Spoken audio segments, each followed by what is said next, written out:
తెల్లవారే వెలుగు రేఖలా పచ్చ పచ్చ పచ్చి మట్టి బొమ్మలా అల్లి బిల్లి వెన్న పాల నురగలా అచ్చ తెలుగు ఇంటి పూల కొమ్మలా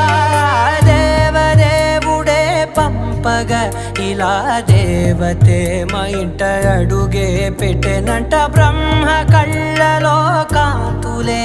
మా అమ్మలా మా కోసం మళ్ళీ లాలి పాడేనంట.